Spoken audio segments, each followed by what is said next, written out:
All right. Well, my wife has told me a time or two or 300 that from time to time I may chew my food with my mouth open.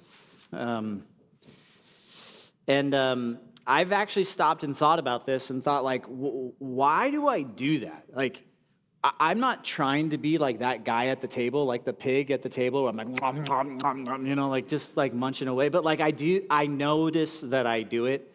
So I've asked myself the question, where does this come from? And I found the answer. It's pretty obvious to me.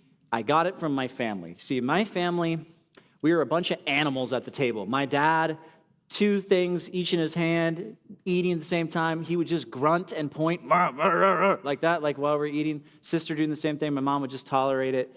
And so I'm sitting there thinking, like, I don't intentionally choose to chew with my mouth open. I just kind of adopted it by being around my family. Like, I just learned it by like osmosis, just by being present with my family. I just kind of figured it out. And now it's like very obvious to me because pretty much every day, my entire family is told by my wife, close your lips when you're chewing your food. And so I'm getting used to it, and I'm noticing now when I do it, and it's like getting better for me, and I now notice when you do it, and I judge you from across the table. And so I notice it, and I don't really think about it too much anymore, but I pretty much chew with my mouth closed. But it's funny because all of that just happens, whether it's the negative side of it or the positive side, just because of the people that I'm around. I'm not choosing much. I'm just being influenced by the people that I'm around. And I could be influenced for negative, or I could be influenced for positive. It could be a good thing in my life or a bad thing in my life. And the reality is the same thing is true in our marriage, that it is likely, and it is just true, that you are being influenced in your marriage by the people that are around you, right? It's the conversations that you're a part of. It's the voices that you listen to. It's the things you watch on TV. It's the friendships that you have.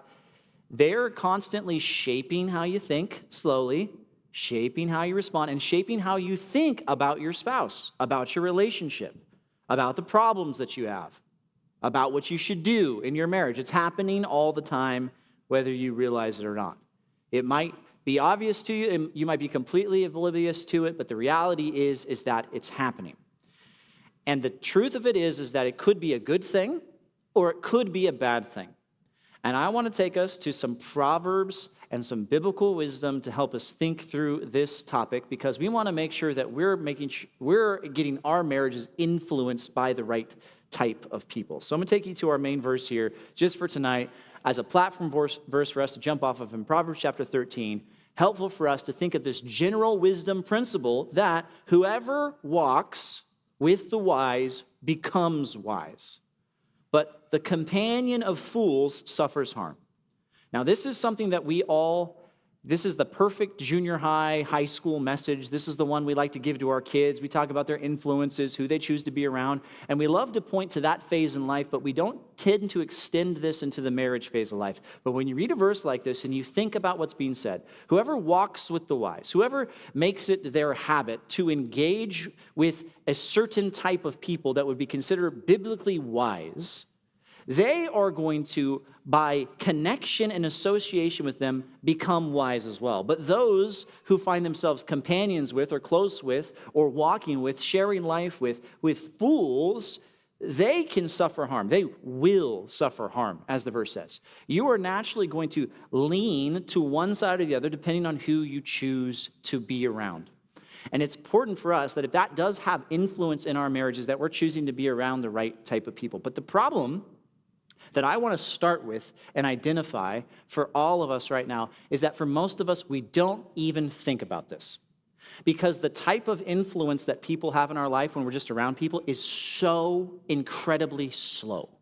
It's so slow, it's so subtle, you don't notice it's happening, your heart is changing, your words are changing, your pattern of life are changing, and you're not even realizing that you are changing the way you think about your marriage, the way that you talk to your spouse, the way that you engage in the home, the way that you spend time together is all being influenced by people, and you probably don't notice it. So I want to give you the first point from Proverbs 13, which is this. You need to pay attention to who is influencing your marriage.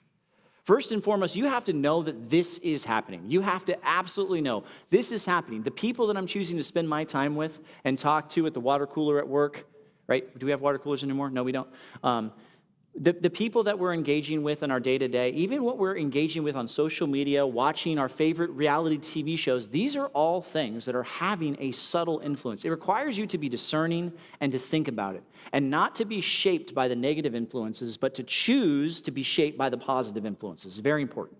Now, there's lots of biblical wisdom on the negative side of this, and it's helpful for us to just be reminded of the negative influence that people can have in our lives. Generally speaking, 1 Corinthians 15, of course, do not be deceived that bad company ruins good morals or corrupts good morals, as we often quote it. I just want to point out in this verse that this idea is that it says, do not be deceived, right? The idea of this is that we are often deceived that we are going to be able to withstand the people with bad morals and bad intentions and bad ideas about our marriages and pushing us to the wrong thing, and that we're going to be okay, that we will come out unscathed, that we are going to be able to make it through.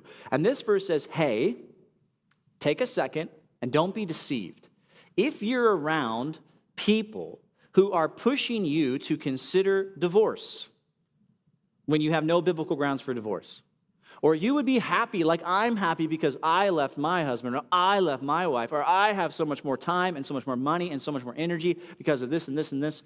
You are putting yourself around people who have a different set of morals that are not oriented towards what God wants, and those people are slowly corrupting your morals.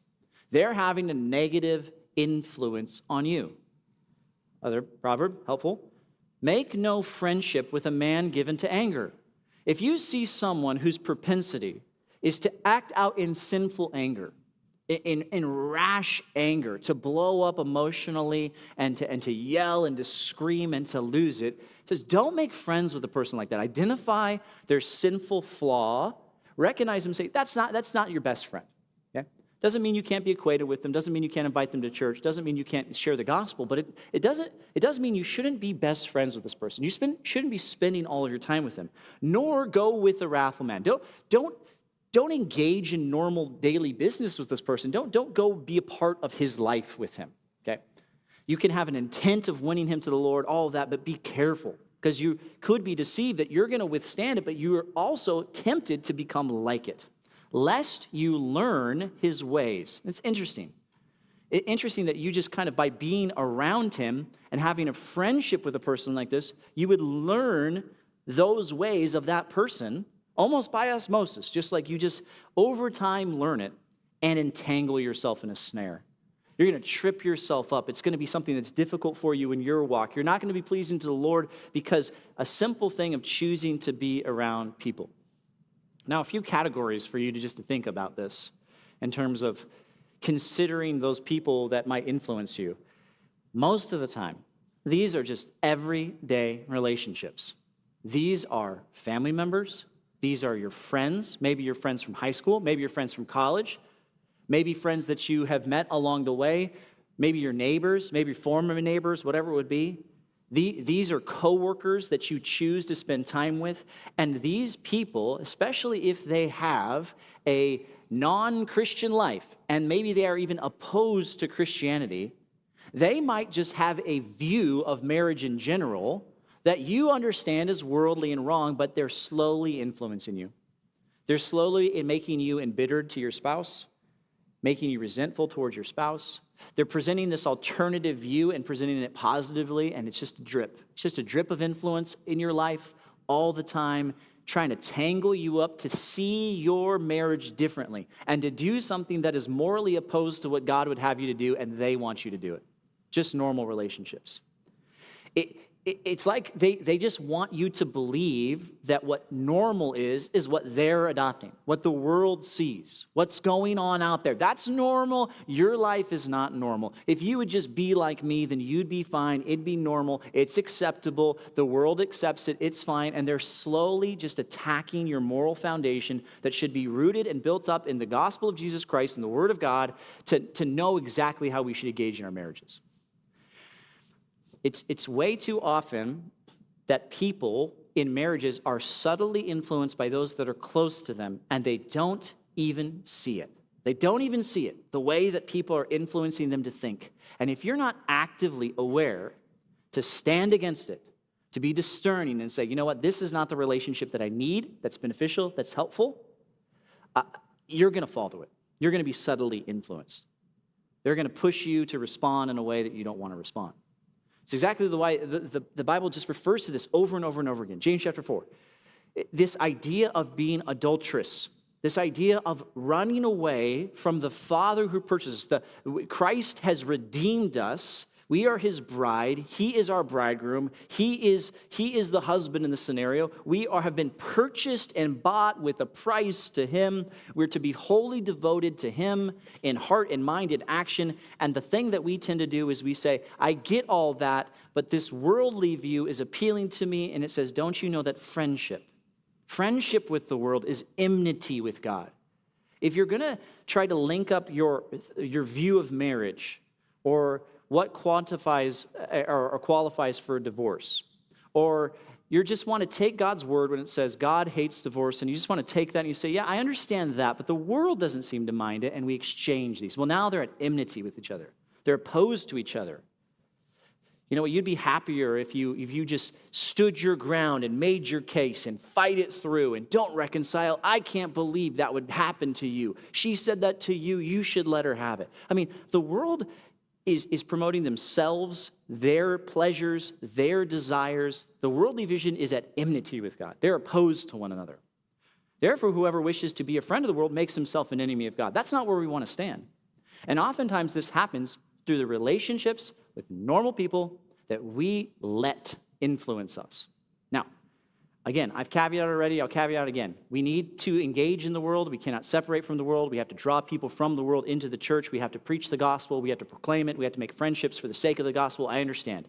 But you do have to think with an eye about your marriage. If you want to protect it and preserve it and see it grow and flourish, you have to say, where are the threats? Where are the people that maybe even without intention are doing harm to our relationship by just the conversations we have across cubicles, by just the lunch dates I might have once a week, just the girls' hangout days that I go to every quarter? What are they doing? What kind of influence are they having? And is this beneficial to me? Am I being influenced by them? Am I able to see it? Am I withstanding it? Or am I just following in their thinking, following in their path?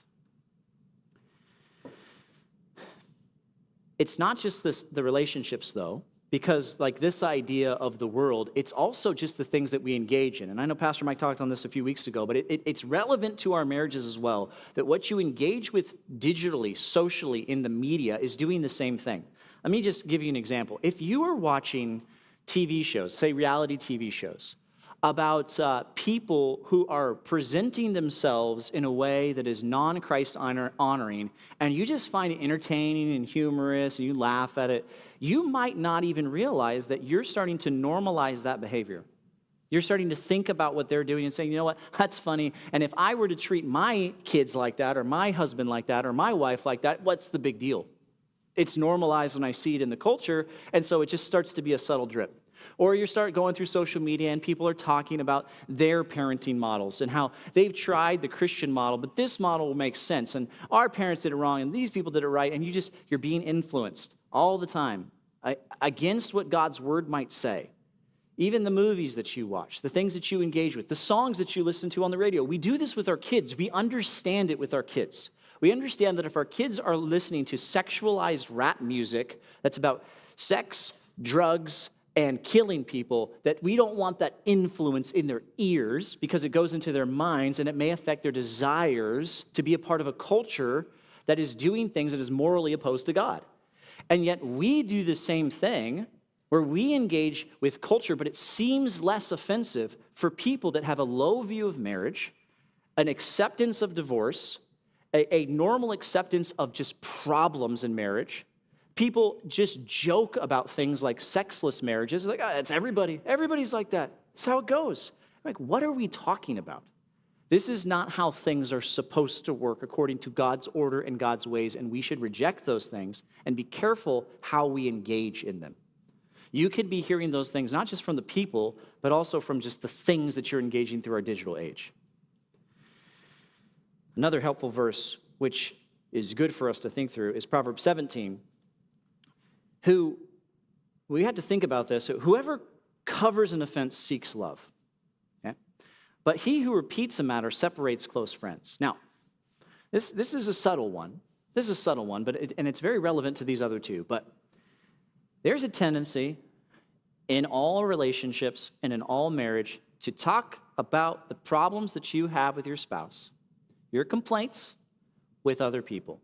Okay? That's a temptation we all have, and that happens from time to time where we just let it be known maybe a frustration or two that we have with our spouse. Now, if you have a person in your life who is going to continue to highlight the things that you say about your spouse that are negative all the time, guess what's going to happen? That person is going to get in between you and your spouse, essentially, and start to drive you apart. Oh, your husband offended you? You remember last week he did that? He's doing it again. That's a friend who is seeking to divide. They're bringing up an offense. Versus a friend who you might tell, say, in a church context, say, you know what, my husband did this last week, and you say, yes, I know, that happens from time to time, but you know what we need to do? We need to forgive him and see the good. He's done a lot of good for you, and let's focus on those things. That's someone who is covering an offense and is seeking love between you and your partner. So you have to think about the conversations that you're having with your spouse, about your spouse, I mean. Who you talk to about your spouse does matter. Whether it be at the nail salon or the hair salon, which I hear is a dangerous place to go if you're a woman and you have a problem with your spouse, or whether that's you're on the golf course with a bunch of guys and you just want to talk about the problems that you're having, you need to be careful. If the person is driving you to think about the problems and not seek reconciliation and love and unity and peace and progress in your marriage, those are not the people you want to be talking about with your marriage. They're going to reinforce all these wrong perspectives. They're going to highlight for you all the errors, and that's bad. You don't want to be around those type of people. Another one that we might need to think of is Proverbs 13:20. Again, we're going back to this, and we're just saying, whoever walks with the wise becomes wise. Now, think about what this is saying here. If you walk with the wise, you become wise. This is a slow process. You're becoming wise. It's not instantaneous. You don't do one conversation with one person that has a bad view of marriage and become that person. This is slow. The influence is not immediate. It's very, very, very gradual. You don't even notice that it's happening. But over time, things are going to shift for you. Now, I think about this. I'm weird. Everything in my life is a sermon illustration. So the other day, my wife and I were at the beach. We were sitting there, and we were actually in Oceanside meeting with some family, and we were sitting on the beach, and there was a really bad just rip current. It was just pulling everybody back and into the pier. It was just like really aggressive. The whole waves were coming sideways, the whole thing. And we were just watching this lifeguard run back and forth on the beach nonstop, telling all the noobs that have no idea how the ocean works, stop swimming over there, get out of the water, don't go so deep, come over this way. You don't realize you've drifted like 100 yards. Just get out, just get out, just get out, just get out. And to some degree, we need to hear that every once in a while. We need a lifeguard in our life to say, hey, you've got some people in your life that you don't even realize, but your engagement with, you're being pulled. You are drifting, and you don't even notice it. And you need to sound the alarm and say, stop. Get out of the water. Get out of the relationship. Step away. They're doing damage to you. But at the same beach, we also noticed that all the Oceanside locals who have been in the water probably since birth and took junior lifeguard classes and swimming lessons and were on the dive team had absolutely no problem with being in the water. They knew exactly where they were supposed to be. They spent their whole life around people who were in the water, and they had no issue. It's one thing to focus on just the negative thing, but it's another thing to focus on the positive side of this. If you surround yourself in your marriage with people who are the wise. You don't just have to focus on the negative side of it, but if you surround yourself with the wise, then you're going to receive the benefit of that. Just like the people who spend time with the surfers and in the junior lifeguard classes are going to learn how to navigate the ocean, unlike the noobs who don't know the ocean, you're going to have that benefit too. So it's one thing to focus on the negative, but we also need to focus on the positive, as this verse points us to, which would be point number 2 for you. You should surround your marriage with godly influence. If you think about this in a positive way, it's like be aware of the negative, see how this can happen, but your goal should be not just get away. It's how can I fill my life with people who are going to push me in my marriage in the right direction, who have the same values as me, who have the same intent as me. This group should be that for us, but we want this in every aspect of our life. And we might have to put some separation between us and others to be able to gain this back. I'm going to say, okay, we're not going to spend time with you, but instead I'm going to choose this person in the office who's been married for 50 years, who seems happy, who values their marriage, versus this person who is my age and we get along and we laugh together and we enjoy the same food, but that's hurting my marriage. We have to make these type of decisions in our lives. So you need to make sure that you're pursuing relationships that are reinforcing what God intends for marriage. You got to be around people who honor marriage, who see it as valuable. People who speak well of their spouse instead of tearing them down all the time. Those are the people you're looking for. People who, when they sin against their spouse or they do something wrong, they're quick to repent and turn. And they're the type of people who, when they do something or their spouse does something against them, they're quick to forgive. Those are the type of people you identify, not just in the church, but also in the world, who have a high value of marriage. That's beneficial for you, generally speaking, and proverbial wisdom, beneficial for you. And most of all, if you can surround yourself with people who, as they are pursuing their marriage, they're ultimately pursuing Christ, that's the best thing you could do. If every single person that you called your friend, who you talked about your marriage with, was someone who was actively pursuing Christ, your marriage is going to be benefited drastically. And it's going to be preserved from a lot of harm that could happen from subtle influence from the outside. We want to pursue those types of relationships. It's this idea, again, that we tell our kids, like we're all used to saying this to our kids, iron sharpens iron, right? Like if it's a good person that is strong and they're formed and their marriage is good, that's only going to benefit you, right? But that's the way we should think about this. A person who has a great marriage is going to be a benefit to your marriage. Seek those people out. You need to learn from those strong, godly marriages. You need to have a mental checklist. How do they communicate? How do they resolve conflict? What do they do to make this work? Those are the people you should be looking for input and advice and wisdom. Ask questions, invite the input. I remember when my wife and I were engaged and we were looking to do premarital counseling, and we had an interesting situation in our church. We're in a small church up in Lake Arrowhead, and my wife's dad was the pastor. So I'm not going to him for premarital counseling, okay? It's not happening. So we went and took a class down at Masters University, or at Grace Church, I guess it was, and we took a class down there, but we decided to do one other thing. We said, you know what we're going to do for premarital counseling is we're going to identify the strongest couples in this church. And we're just going to go and we're going to set up dinners with them, and we're just going to ask them questions about their marriage. And most of these couples were many, many years our senior. And we just sat down with them and we just asked them questions, and they just gave us their input in their marriage. And it is funny because some of those couples still text us on our anniversary every year and say happy anniversary. And we text them back and they check in with us. They were our accountability partners. I mean, I'm talking people who were 40, 50 years our senior when we were dating. They were my wife's accountability partner saying, where are you right now?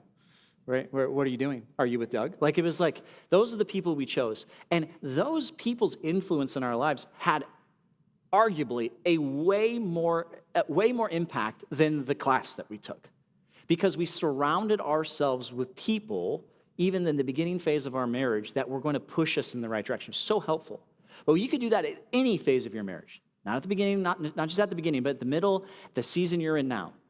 You can find people and you say, you know what, this person who I see who's over here in ABF, I just found out that they just crossed their 55-year wedding anniversary. Maybe we should set up a dinner with them.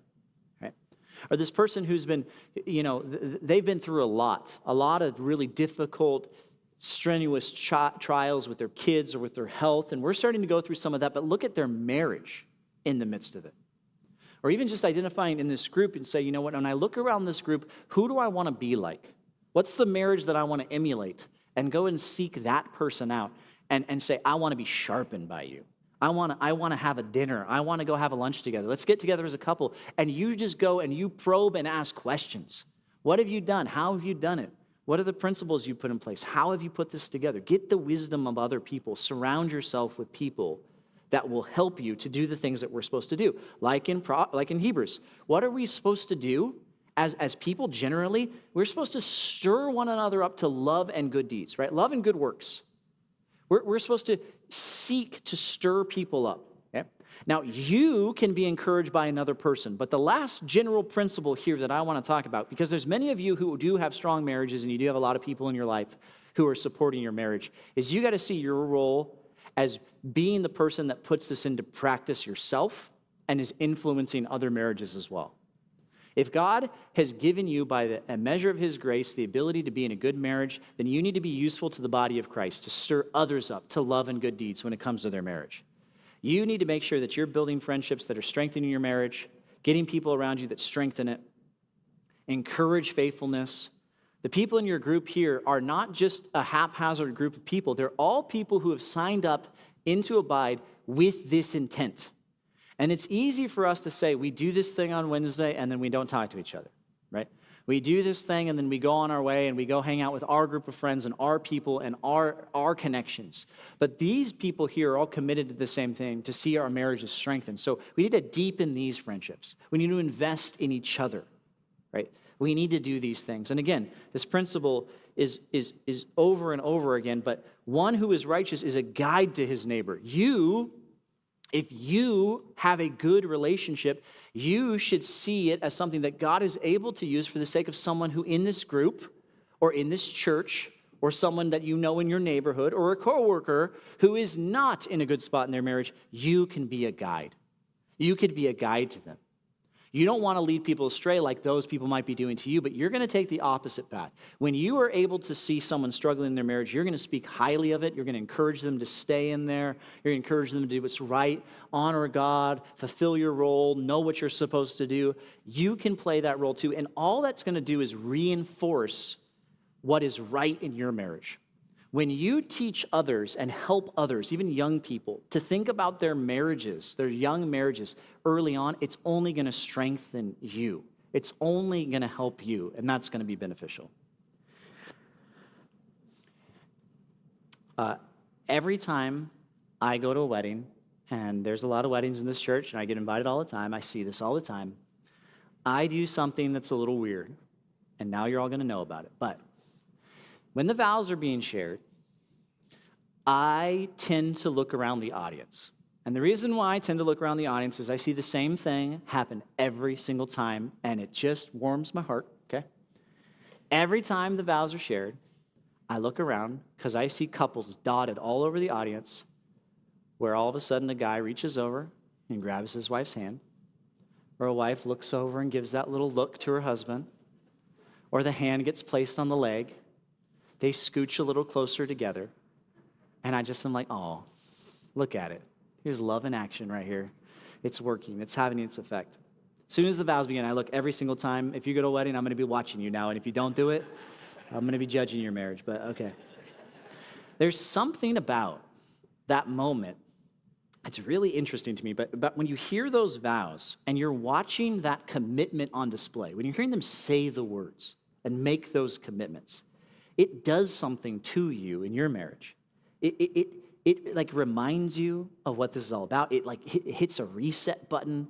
It brings you back to what matters. You're like, oh yeah, this is what our marriage is about. This is what's good, and we do love each other, don't we?